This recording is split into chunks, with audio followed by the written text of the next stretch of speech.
Hi, and welcome to the channel. I'm Lindsay from Sweet and Sour Firsties.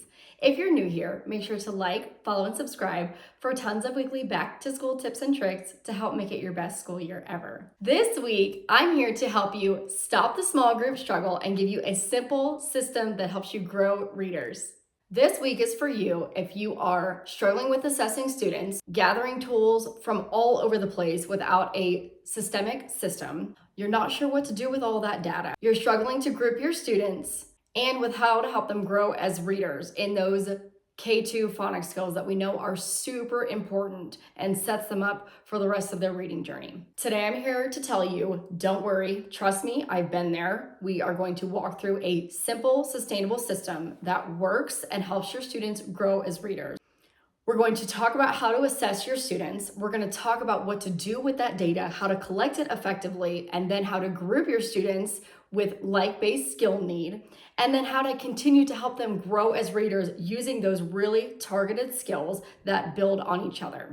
If you've been struggling, don't worry, we're going to stop all that today. I promise by the time you're done with this video, you're going to see how the system works together and how it helps your students no matter what assessment you use in your district. The first thing we're going to talk about today is assessment. Assessment is a really important tool.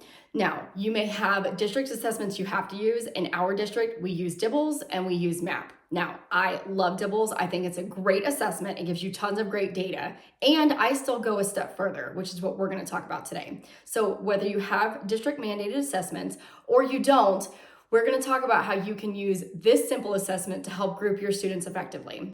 Now, I talked about Dibbles a little bit. I think Dibbles is amazing. It's a great tool. It gives you a good baseline, but I also go a step further to really help me hone in and focus on exactly what my students need.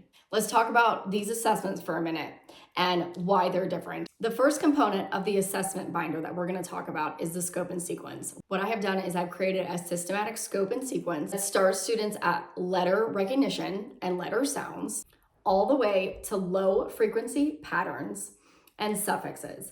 So this entire scope of sequence gets you through all of those important K2 skills to support your readers no matter where they're at on the spectrum, whether they're working on letter sounds, whether they're working on low frequency spelling patterns, and anything in between, digraphs, CVC words. Whatever students are working on during this scope and sequence is what the assessments are built around to help you support your students to figure out exactly what need they have and where to start for grouping.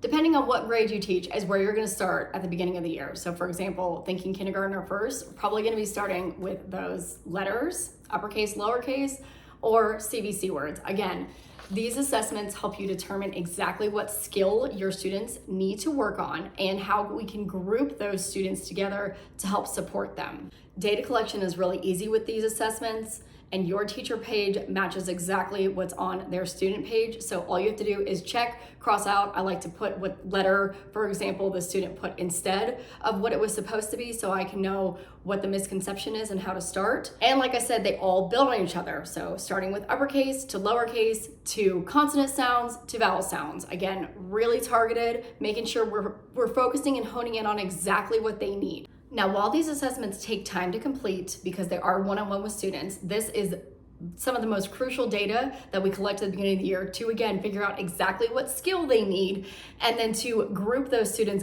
based on that like skill to be able to really target and focus and hone in on those specific targeted skills so that they continue to grow as readers. We're going to talk about how we group students next, but I really want to point out how important this assessment piece is so crucial to the entire process. We start with assessing to see exactly what they need, then we group, then we teach. All right, y'all might laugh at me for this one, but my grouping system is very systematic, but also super simple. Here's what I do. I literally have sticky notes of students.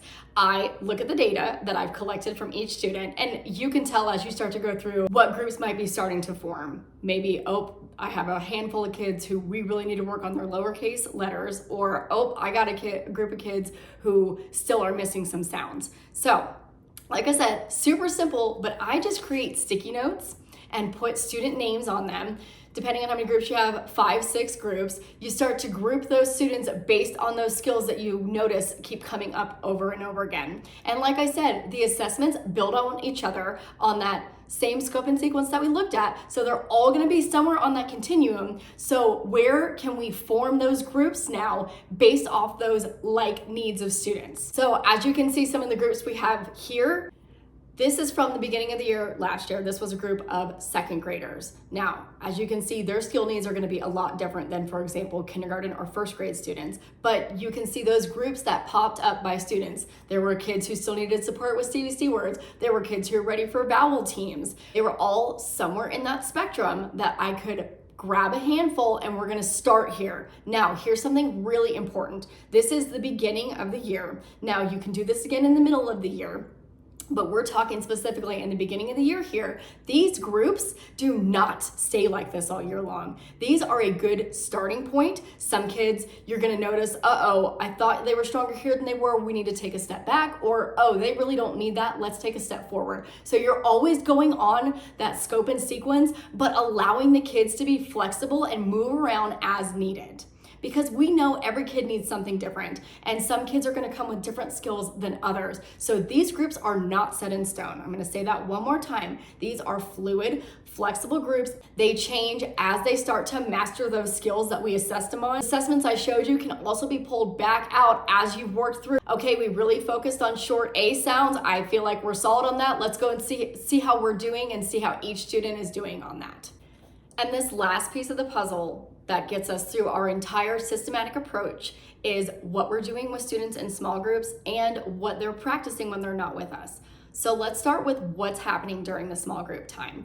We follow this very basic lesson based on that skill that we're working on. We always start with phonemic awareness at the beginning of our lesson. And as you can see, everything's broken up into small chunks. And at the beginning of the year, it's hard to get them moving through this, but as you spend more time, they'll get more comfortable with the routine and it'll go a lot faster. But I will warn you, at the beginning of the year, it's hard to fit all this in. Just do what you can and know that they're gonna get it. So we always start with that phonemic awareness piece based around the skill that we're working on.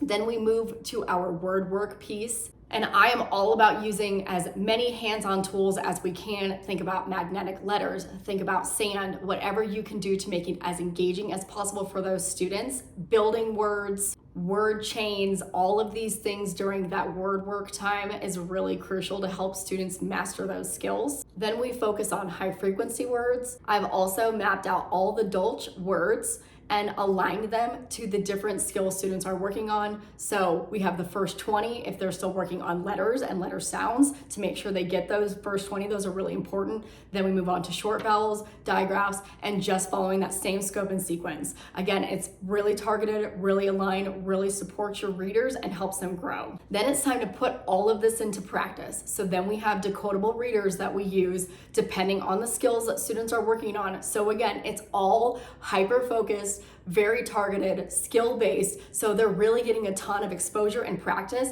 to those specific targeted skills to help them really get solid and grow that foundation. And then the last piece is the dictation piece. This piece is also really important. There's a lot of research behind dictation for students. You can really spend time talking about what makes a sentence during that time, focusing on capitals and punctuation. So this piece is also really important and wrapping it up and really practicing, okay, you can read it, you can build it, now can you write it? Because we know that encoding is a completely different skill than decoding and we need to make sure they can do both. So that's really important for what students are doing with you because obviously your time is the most valuable time for them as readers. Now, that doesn't mean that the rest of their time at centers when they're not with you is not just as important. And here is a way that I have helped make it systemic and easy. We have no prep literacy centers that again are super easy, super targeted so that they know exactly what to do. For example, this is letters. Let's say they're working on letters. They have game boards they can play. They have word searches they can do, mystery puzzles. Now here's the best part. This is what makes it super easy and sustainable to keep up with. These centers stay the same all year long. The only thing that changes is the skill. So let's go back to that group of students who are working on CVC words. Awesome. They are gonna go and practice with these same activities. And so once they've mastered CVC words, they're ready to move on to the next skill. Guess what? They're gonna do these same activities, which are really engaging and keep them engaged, but you don't have to reteach them what to do. So whether they're working on letters, letter sounds, CVC words, vowel teams, wherever they're at on that spectrum, they're always going to be doing the same activities. It's just with a different skill. And like I said, they're highly engaging for students. They love these games. They love to play them no matter what you're working on all year long, but they're changing depending on their needs. And what makes it really nice when you're prepping, you only have to prep these things once, and they can rotate with the groups as the groups work through different skills and start to master those skills. Cool, my group of CVC word kids, they're ready to move on. Now I'm gonna hand those off to my group of kids who are working on letter sounds, because that's where we're going next. And you can just continue to work through your groups and work through those activities. I'm telling y'all, this is it. This is a decade of my knowledge, learning, failure, expertise, all wrapped into this system.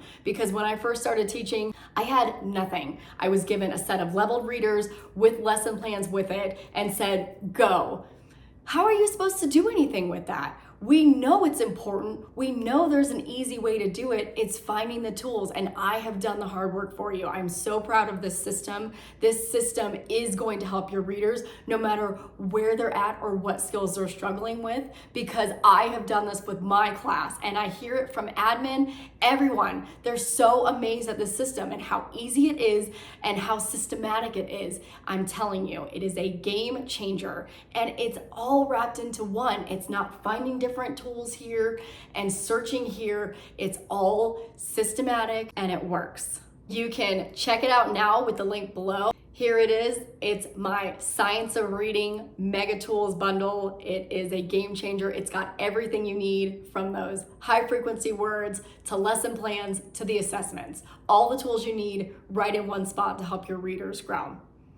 You can grab it with the link below and try it out and let me know. I know you'll see the beauty of it, and you'll watch your kids grow and see how easy it is. It's not stressful. It's done for you. You noticed earlier I shared the scope and sequence. This is a freebie you can grab. It's got all those K2 skills all mapped out for you, super easy, so you can see exactly where to work with students and exactly what skills they need to work on to grow as readers. Thank you so much for joining me this week. I really hope you enjoyed this week's video. As you can tell, this is a passion of mine. I think it's our duty as teachers to help our students grow as readers. That is one of the most important things that we can do for them when they spend their time with us. And this system helps you get there easily. And again, if you're new, make sure to like, follow, and subscribe for tons more weekly back to school tips and tricks to help make it your best school year ever. Thank you so much for watching, and I'll see you next week.